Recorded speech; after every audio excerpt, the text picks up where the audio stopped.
Sonic, the heart of your system.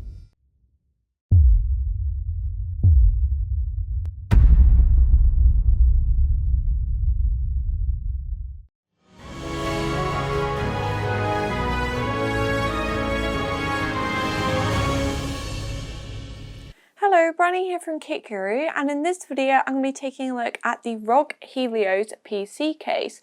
So this case comes in with a retail price of £270, so it's certainly not a cheap case, it's definitely up there in price. In this video I'm going to be doing a full build in this case, and then I'm also going to be kind of reviewing it at the same time. So I'm going to be talking about the things I like, the things I don't like, and at the end I'm also going to do some performance testing as well. So the components that I'm going to be using in the case are of course matching ROG components. Asus has sent these with the case so I can kind of do a matching build within it. So the GPU I'm going to be using is an RTX 2060. I've also got the ROG Thor Platinum power supply. I've got the 850 watt version. I've also got a ROG Strix Z390E gaming motherboard, and I've also got a ROG Ryujin all-in-one cooler as well. My own components that I'm going to be using to match up with all of the ROG components I've been sent. So I've got a set of 16 gigabytes of HyperX DDR4 memory. I've also got a Samsung 850 EVO SSD. The reason I'm using that one is that it's just the one that I have free, it's the one I use for reviews. And then I've also got an i5 9600K CPU as well. So the case itself, from what I can tell so far, it seems to have really good build quality. The whole case is very solid, very sturdy. It's made of a mixture of kind of like aluminium and steel, and it's also got 3 tempered glass panels that go on it as well. The downside of the materials used and the sort of high build quality of this case, it is ridiculously heavy. I actually really struggle to lift it, and it's still empty at the moment. It hasn't got any components in it, and it weighs 18 kilograms, which is really quite a lot for an empty case. What makes me laugh as well is it does come with these carry handles. So it has like the ROG fabric carry handles. They're made of like a really nice canvas material. They've got like Velcro so you can put them on and take them off and things, but it really isn't the kind of case that you're going to want to carry around. It's not a case that you're going to take to LAN events and things unless you really like pain and torture. The Helios is a mid-tower size case, but I must say it is a big one. If I take a look at my notes, it's 250mm wide, 591mm tall, and also 565mm deep. The case itself, you can fit an eATX motherboard inside the case. It's also got room for 8 PCIe slots, and it's also got 2 vertical PCIe slots as well, so you can fit a graphics card horizontally. That's probably what I'm going to do with my RTX 2060 card. Inside the case, when it comes to cooling compatibility, it comes with a set of 4 140mm fans. 3 of them come pre-installed in the front, and you also get 1 pre-installed in the rear of the case as well. They are just kind of like plain black fans. They don't have any RGB lighting or anything on them, but you do get a little bit of RGB lighting in this case. It has Aura Sync lighting on the front sort of tempered glass panel, which I'm quite looking forward to seeing lit up once I've got components in the build. When it comes to other cooling support in this case, the roof of the case can take 3 120mm fans or 2 140mm fans, and then also all those spaces can take the relevant radiator sizes as well, and you can actually fit up to a 420mm radiator in the front of the case. When it comes to water cooling support, the case itself does actually come with a bracket for a pump. So inside the little box of accessories, you get a bracket that holds a pump, and then this sits in place on the PSU Shroud. You can have it in 2 different positions, so that's quite nice. That comes with the case if you are looking at putting a custom loop in this build.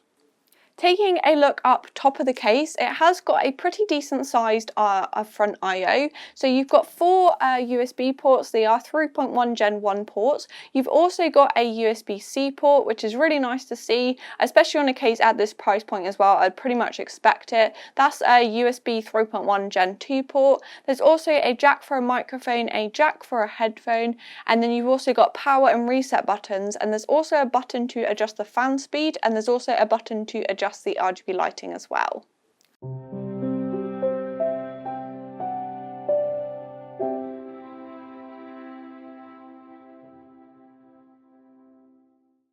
all the areas in the case that have fan intakes also have full dust filters as well. I'm actually really impressed with the dust filters in this case because sometimes it feels like case manufacturers sort of overlook them, but cleaning your case and maintaining it is a chore that we don't really like to do, so the nicer the filters are, the easier they are, the better really. So the top one slides out, it's got like a little button. This one is probably the best of the three. It's really, really nicely constructed, it's really solid, and it's got a really nice fine mesh on it as well, so that should stop lots of dust sort of falling down and getting to the components and things that you're going to have inside. There's also a dust filter on the bottom of the case that simply slides out the front, and it's basically the same as the one that comes out the front of the case, so you don't have to take any side panels or anything off to get to the dust filters. You can obviously clean them all in situ as well, and I really, really like that. They've all got a nice fine mesh, so it is an expensive case and they have put a little bit of effort into the dust filters.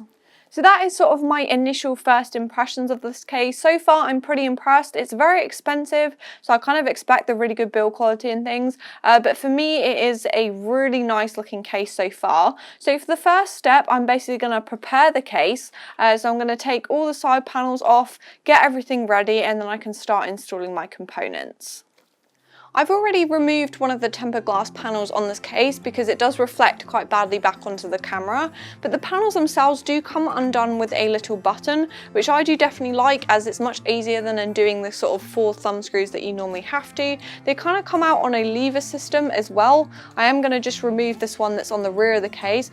So the case has full tempered glass side panels, which around the back of the case, it doesn't make too much sense in regards to cable management, but Asus have actually done a cool little trick with this case to kind of help with that. But I'll take the panel out of the way and then we can take a look. So the panels themselves seem to be really nice, very solid, very heavy. I think they're kind of what makes this case such the weighty case that it is. So around the back here, you can see this kind of panel that it has is kind of like a cable management panel. At the moment, I can't unhinge it because it's held in place with 2 screws, but I'm going to undo them and then I can show you how it works. So that's the 2 screws undone, and then it kind of opens on like a hinge system, so you can sort of get to the cables, manage them, etc. If you do want a little bit more room to maneuver as well, this does actually lift off really easily and you can take it out of the case completely. So if you're someone that maybe wants to show off your really amazing cable management skills, you don't actually have to use this. I personally am going to use it because trying to cable manage a case that has a tempered glass back panel is absolute hell. I learned that from doing my 580X, I think about a year ago now I did that build. I spent so long cable managing it. So the fact they kind of have this, it's not completely opaque, but it is very smoked plastic panel is definitely going to come in handy. Around the back here is also how you undo the screws to remove the PSU shroud. There are a couple around the front of the case, but there are a few around the back here as well. So I'm going to undo those so I can take out the PSU shroud.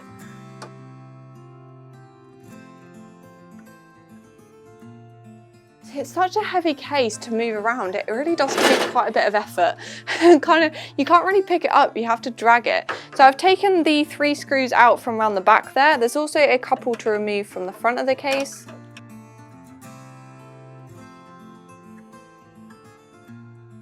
So now we've got those screws undone, I should simply be able to lift the PSU shroud out. It comes out in 2 parts, and the shroud itself is actually made of metal, so I really like that. Often you find PSU shrouds are made of plastic.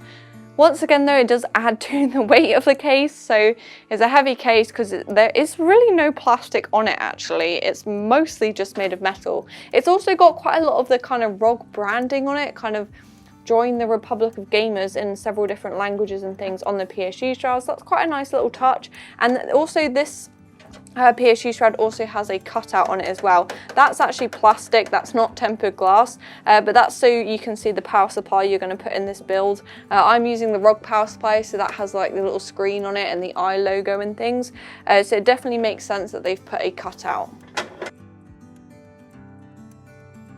Oh my goodness, what are you doing in there? Ah! Ah! I don't know what that was about.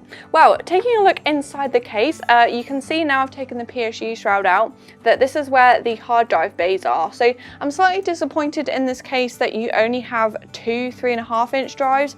It's quite a large, expensive case, so people that are going to be using this case probably going to be wanting to have lots of storage. I know obviously like SSD, NVMe drives and that are the way forward, but 3.5-inch drives, they aren't really obsolete if you're someone that wants lots and lots of storage space. So you only get two drive bays.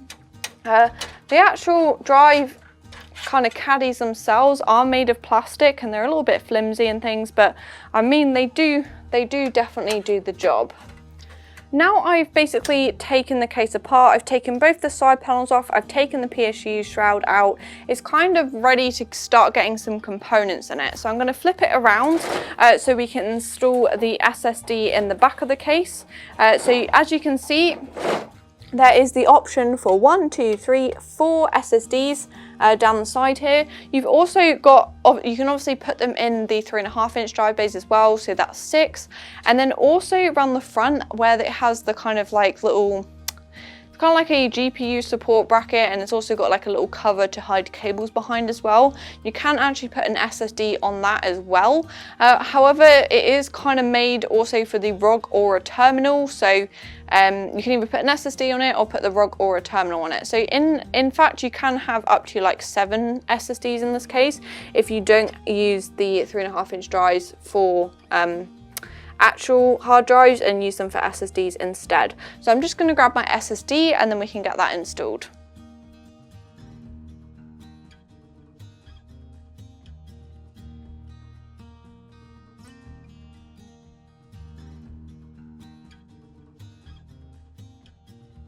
There we go, it's installed on one of the brackets around the back here. The screw looks like it holds in place as well, which is quite handy. It doesn't just sort of fly out when you go to undo it. The clearance does look to be pretty tight though. I'm going to have a look how it kind of looks when it's flushed up to the motherboard tray. Yeah, the clearance does look to be pretty narrow, but we'll find out when I get the SATA cables installed into that how much room we've got to maneuver. But I like that it kind of sits the right way up, because sometimes when you put the SSD in the bracket and things, it's upside down and the text is all backwards and whatever. But it seems to sit quite nicely. So if you've got a nice stack of SSDs up there, you might not even want to put that cable management cover on there. Or it would work quite well if you're someone that wants to invest in RGB SSDs, because if you've got that kind of smoky panel isn't completely blacked out, so the RGB in that will probably still shine through them. So I can imagine that would probably look pretty neat in the back of this case. Unfortunately, I've only got the one kind of plain black SSD, but I do really like how the SSD brackets work. They're very simple and easy to take out and install.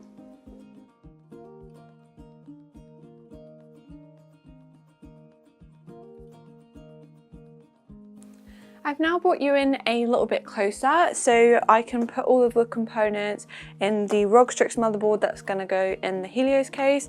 So like I said, ROG Strix Z390E gaming motherboard, and then I've got 16GB of the HyperX DDR4 memory and an i5-9600K, and that's also the bracket for the all-in-one Ryzen cooler. I'm also going to install that on the motherboard before I put it in the case.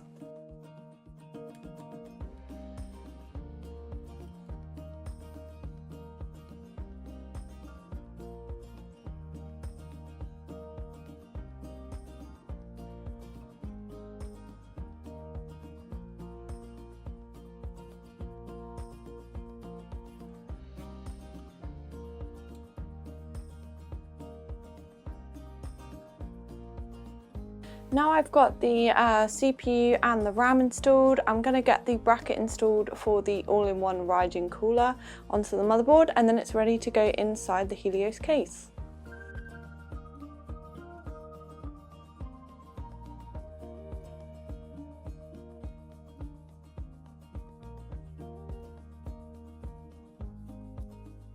So this is where I would normally install the IO shield, but this motherboard does actually come with the IO shield pre-installed. So I'm just going to insert it straight into the Helios case and then screw it all down into place.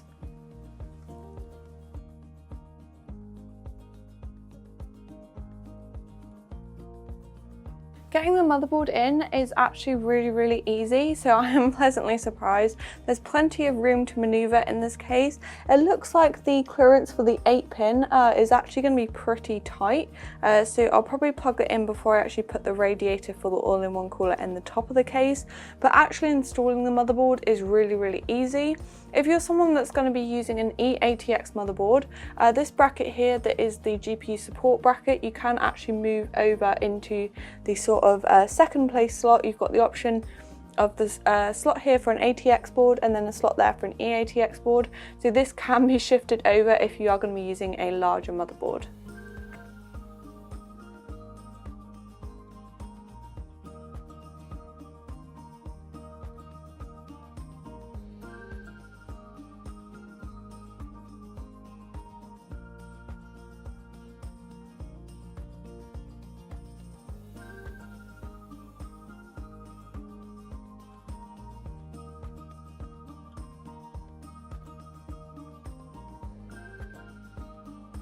So now the motherboard's in place, my next step is that I'm going to insert the power supply.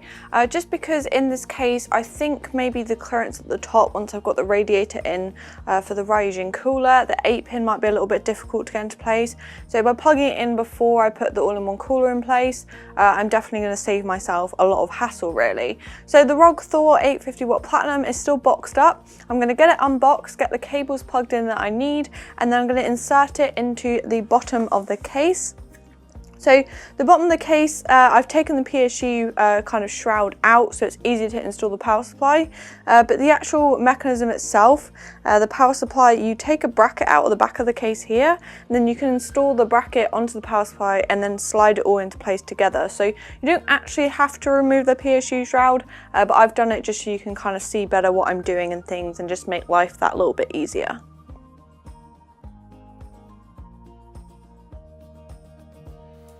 I've now got my octopus all set up and ready to go inside the Helios case. So I must say this is a pretty expensive power supply, but it does look pretty nice. I'm excited to see what it looks like all lit up inside the case. So I've installed all the cables. I've got the 24-pin in place. I've got the 8-pin in place for the CPU. I've also installed the SATA power connector and then also installed a cable for the PCIe connections as well that are going to go into the GPU. I did check, and the 2060 that I've got, the Strix ROG 2060, RTX 2060, requires an 8-pin connector and a 6-pin connector. So I fitted that inside the power supply. I'm just going to take the bracket off the back of the case, install that onto the power supply, and then it should be pretty easy to slide it all into place.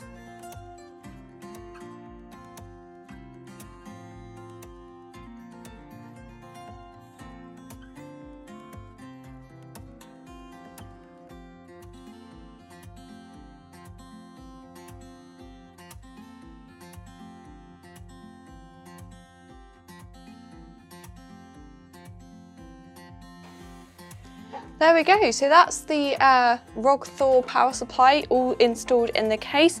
I did make it slightly more difficult for myself, as this bracket is probably much easier to install if I hadn't already plugged the cables into the power supply.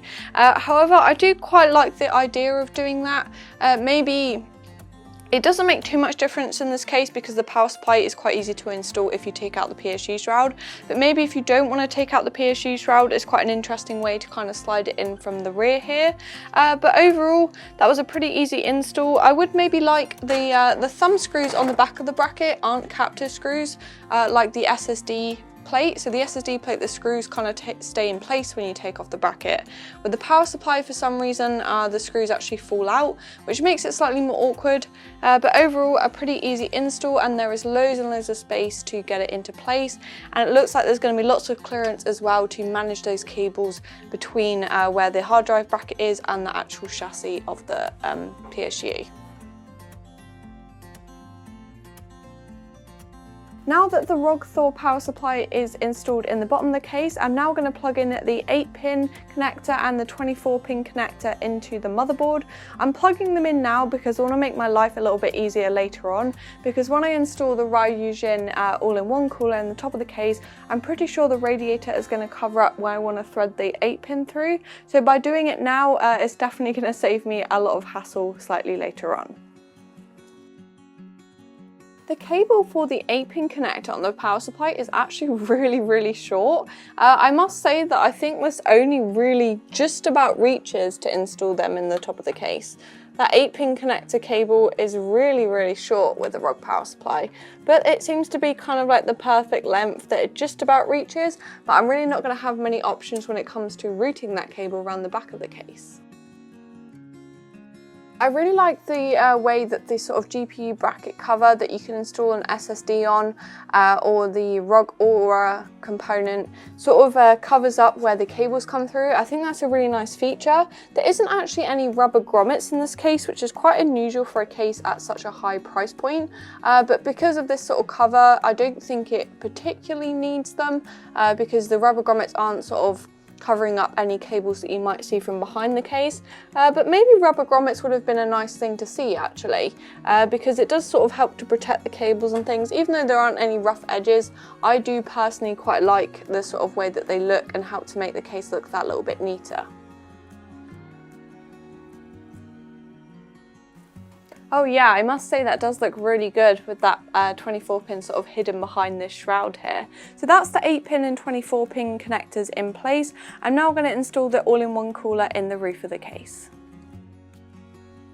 The first step of installing the all-in-one cooler is going to be to retrieve the bracket from the top of the case. So this case has 2 removable brackets, so if you're going to be installing a radiator in the top like I am, you've got one in the top of the case. The front of the case also features the same sort of removable bracket, so if you want to install a radiator in the front of the case, that's a feature that I really like when it comes to cases, because trying to maneuver a radiator into a case, install all the different screws and things, the washers, etc., while it's all in place, trying to use one hand to hold it up, one hand to screw everything in without dropping it and kind of making everything really awkward. It's much easier to be able to remove a bracket, install the components onto it, and then simply put it back inside the case. So I'm going to get hold of the bracket from the top of the case, and then I'm going to install the radiator onto it outside of the case, where it's going to be much easier.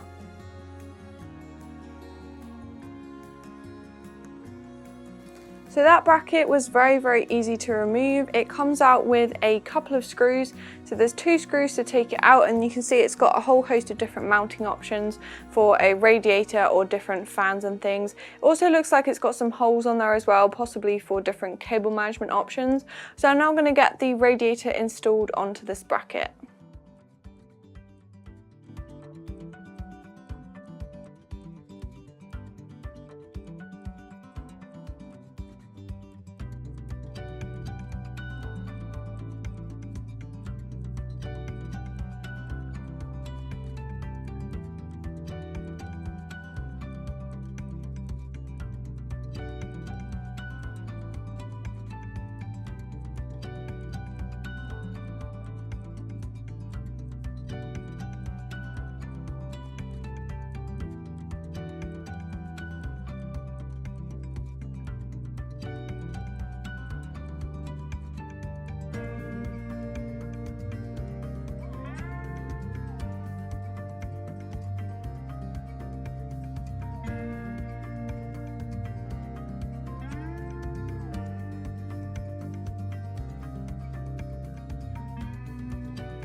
So I've now finished attaching the Ryujin cooler onto the bracket that goes into the roof of the case. So I installed the fans so they are exhausting out through the top of the case, so hot air is going to go up through the radiator and hopefully get rid of lots of heat coming off of the CPU.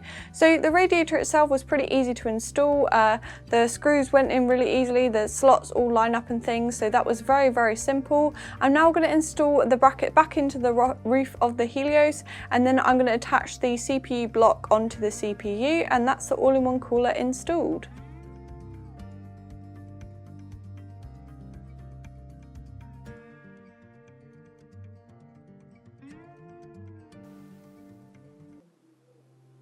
So that was probably one of the easiest all-in-one coolers I've ever had to fit into a case, all thanks to that bracket. It holds the weight of the all-in-one cooler as you place it in, so that was very straightforward. All I had to do was kind of remove those fabric handles as they are in the way when it comes to sort of installing the all-in-one cooler radiator at the top of the case, but they should be pretty easy to thread back through and attach back on with Velcro again. But yeah, that was a really nice way to do it. I really like the bracket that Asus have used in the top of this case.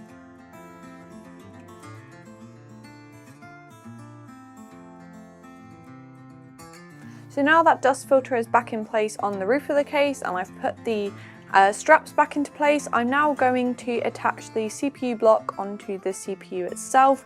It looks at this all-in-one cooler, it's pretty straightforward. It's just a case of lining it up and then attaching 4 thumb screws, and then it's got this little plastic cover to put over the top as well that also makes it look a little more aesthetically appealing. So I'm going to get straight to that. With this cooler, you can also see that the thermal paste does come pre-applied. If you're using a cooler the second time around, or if it doesn't come with the thermal paste applied, this is obviously also the stage where I would go about putting onto the CPU.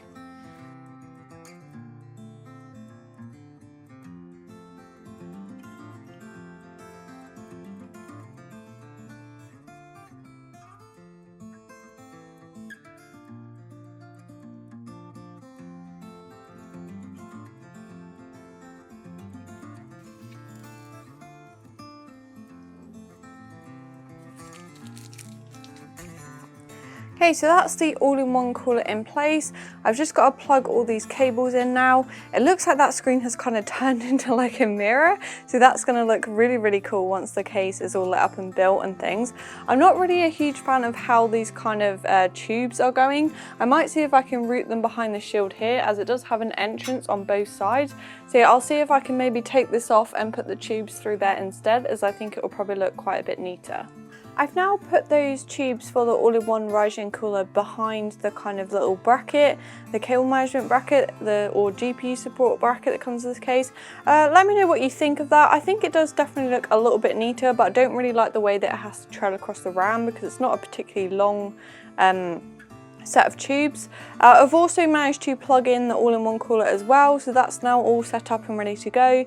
There's a connector that goes into the all-in-one pump header.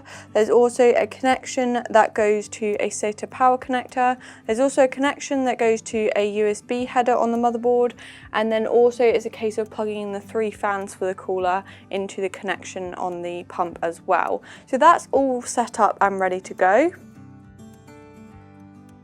The next step for me now is to connect up the SSD, so I'm going to connect up the data SATA connector and also the power SATA connector.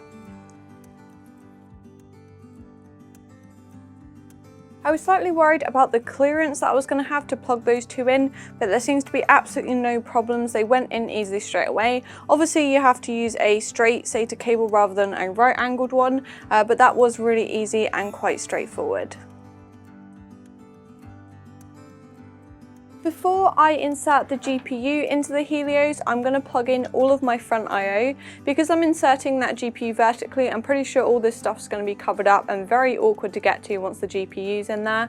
So I'm going to get it over and done with now.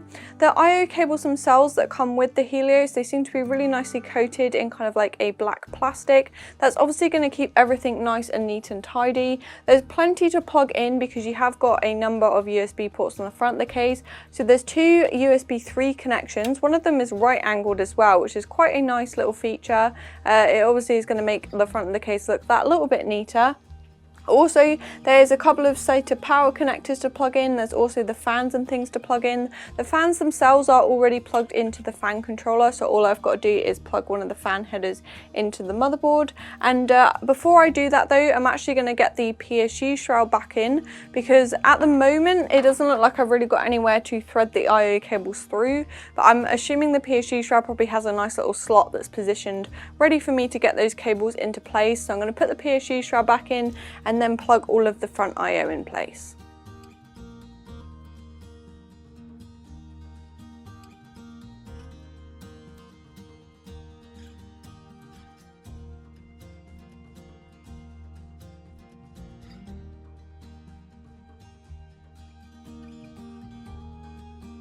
with the PSU Shroud installed, there was a nice little slot to thread the front I/O cables up through. So I threaded the cables through there. It is quite a generous size. It is a little bit narrow though when it comes to threading the USB 3 connector through. I couldn't actually use the right angled one like I wanted to. I had to use the straight one in the end, as it is slightly slim, but there is a decent amount of room and of course is really well positioned.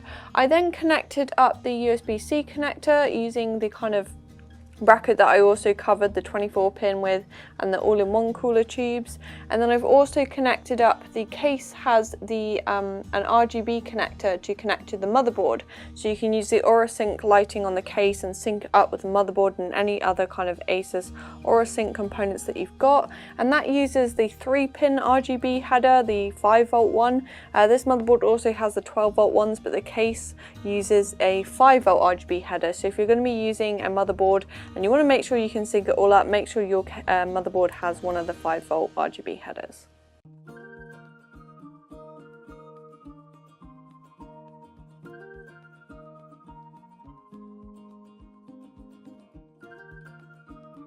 So it's now finally time for me to get the RTX 2060 installed inside the Helios case. I like to put in the graphics card in as sort of like the final step, because otherwise of course it does get in the way of the other components.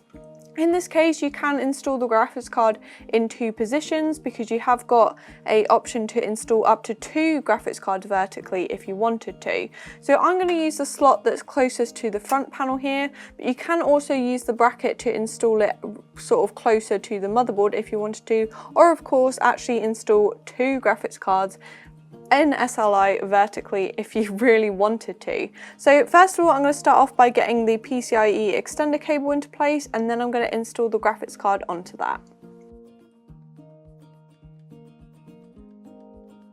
It looks like with the other parts in this case, you can actually take the bracket out of the back fully. So that's going to make it a little easier to sort of install into the graphics card, and then we can sort of slide the graphics card into place through that slot there.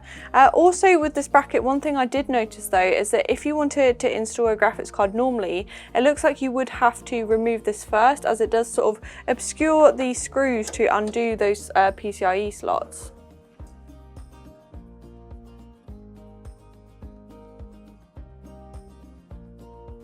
So I did actually try installing this bracket onto the GPU and then slide it into place like I did with the power supply. Unfortunately with this GPU, that plan does not actually work, just because the GPU is slightly too wide to actually slide through the gap. I thought I was being a little bit cheeky there and sort of making life a little bit easier, but instead I'm just going to have to sort of slide the GPU in like I would normally. I thought maybe this bracket would work the same way, but it seems to not work with this particular GPU because it is that little bit too fat to fit through the slot.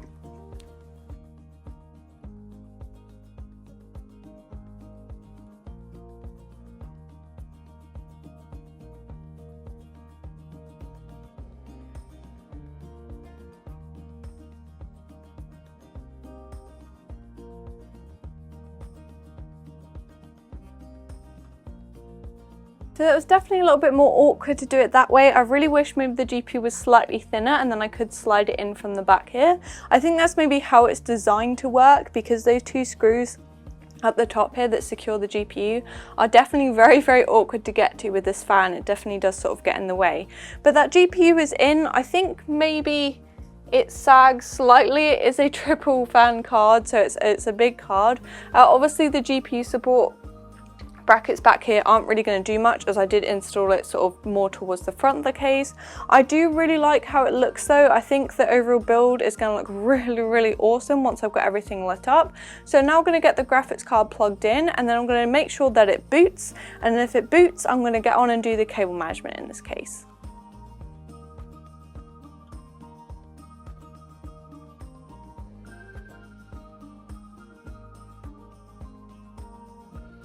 Unfortunately, the components in the Helios case didn't actually boot and work straight away. I had a few issues with the graphics card. So as you can see, it's now mounted horizontally instead of vertically like I originally installed it. It turned out at first that I hadn't installed the GPU into the PCIe extension properly, so I clicked that into place and I was like, oh, that's it, it'll probably work fine now. It turned out it didn't. I tried all the connections, I tried taking it out, putting it back in, even tried a different graphics card, but I couldn't get any sort of display out of the GPU. It worked with the integrated graphics, but nothing was coming out of the GPU. So in the end, I concluded that the PCIe extension cable was dead. So I ditched that idea, which is unfortunate really, because it did look really, really nice in the horizontal position. I think it worked quite well to kind of fill some of this void space up within the case, but at least it boots now and it all works as it should do. So it means that I can get on and do my cable management in the Helios case.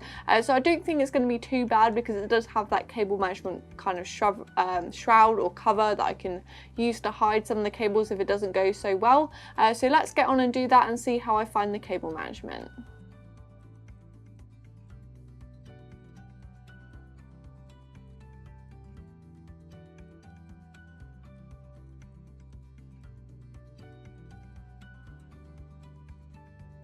I flipped the Helios case around and turned it onto its back, so you can take a look at my cable management process in this case.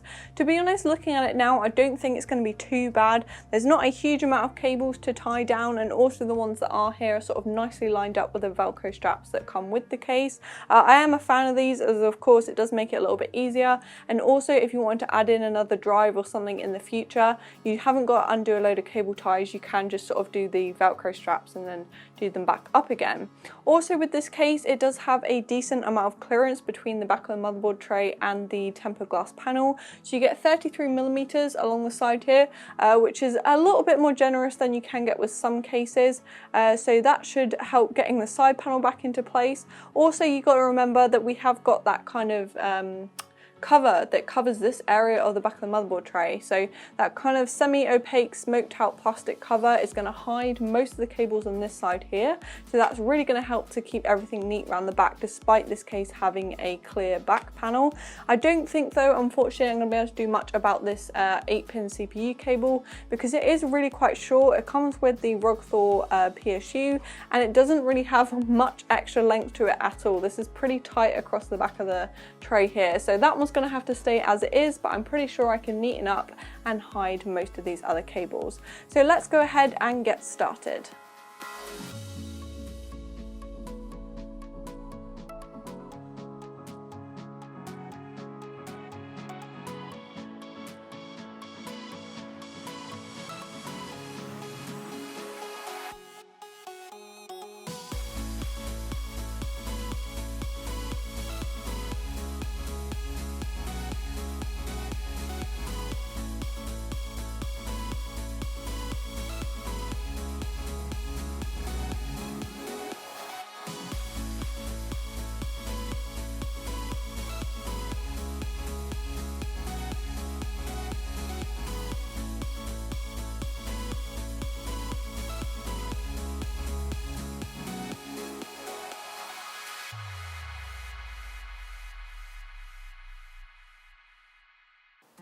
Now that wasn't too bad at all. I didn't really have to use many cable ties. Most of it was done using the Velcro that comes with the case.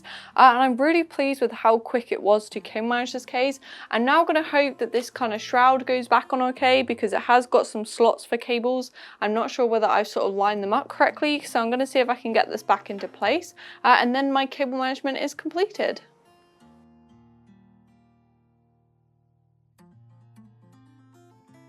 Okay, there we go. That is really, really neat looking. All of those cables are now hid underneath this kind of like tinted black plastic shroud. The only one that's kind of poking out is that CPU 8-pin. Unfortunately, it's not long enough for me to route it in any other position. I wonder why for some reason Asus have included such a short CPU cable with the power supply. It seems like a strange choice really. This case isn't particularly tall either, but yeah, that cable, I can't really do anything about it, but I'm really happy with how the back of the case looks now. And I'm now gonna sort of finish off the build. I'll show you the finished result and then we can go over the performance and testing results.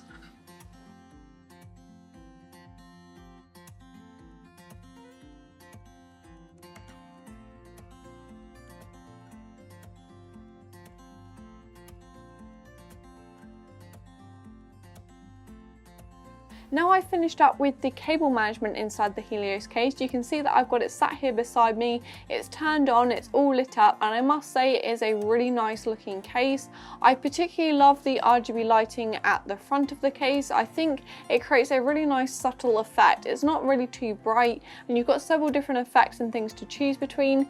You can change them using the button that's on the top on the front I/O panel, or you can of course hold down that button and change it so it synchronizes with the motherboard, and then you've got all those Aura Sync components working together. This is obviously a big kind of like ROG fanboy case, but it does create a really nice effect, and I don't really miss the fact that the fans are RGB. I think it's more of a subtle RGB effect, which I am a fan of. Of course, you can see all the other components are now lit up inside the case as well. They shine out nicely, even through the tempered glass panel. I've currently got it removed, but they look really nice in there. And you can also see that the Thor PSU is lit up, and you can see the display through the kind of cutout in the PSU Shroud. I've now also completed my acoustic testing and cooling performance testing within the Helios case. When it comes to the fan noise levels, I must say in general I was pretty impressed. The idle fan noise is 38.1 decibels, and then while the PC was under load I took a reading of 40.1 decibels. So that is really quite good. I think the 140mm fans that come with the Helios case seem to be pretty high quality, and they also seem to be quite quiet fans as well. They do lack the RGB lighting, but I must say that I am a fan. When it comes to the cooling performance in the Helios case, I found it to be about average really. The components that I used didn't really get too hot.